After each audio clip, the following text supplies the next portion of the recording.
Once upon a time, there were two siblings, Hansel and Gretel, who lived in a small hut deep in the woods with their father. With the death of their mother, Hansel and Gretel found themselves under the care of their father's new wife, their stepmother. The stepmother was anything but kind and loving. She was cold and unyielding and made it difficult for the two children to have enough to eat. Too many times, there were only scraps of food left after the stepmother had taken all she wanted, leaving Hansel and Gretel to go to bed without having had a good meal. But one night, Hansel and Gretel had had enough. With nothing left to lose, they decided to brave the outside and escape into the forest in search of food. Gathering their courage and faith in one another, they ventured out in the dead of night. To make sure they would not lose their way back, they took handfuls of breadcrumbs and left a trail leading back to the hut. As they ventured deeper into the forest, the trail grew fainter and fainter. It seemed as if an eternity had passed and still nothing. No sign of food or water.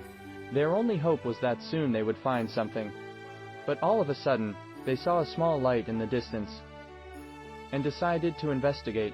As they got closer, they could not believe their eyes.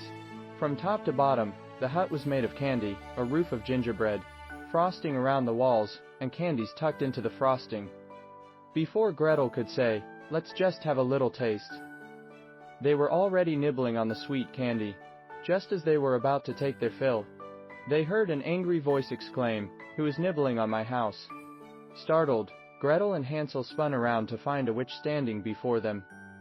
If it wasn't for the kindness of the witch, who invited them inside for dinner, they would have been lost forever. After the meal, Gretel and Hansel went to sleep, and the next day, when they woke up, their worst nightmare had come true. Hansel was in a cage and the witch was preparing to fatten him up. But Gretel was quick-witted and came up with an ingenious plan to stop the witch. Each day, when the witch asked to see how plump Hansel was getting, Gretel had him show the witch a bone instead, which made the witch think Hansel was not getting any bigger and bought them extra time. In the end, Gretel found a key and freed her brother from the cage.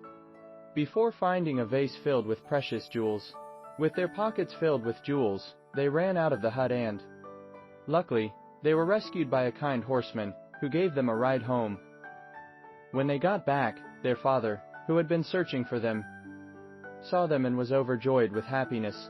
From then on, Gretel, Hansel, and their father all lived happily together in the hut deep in the woods.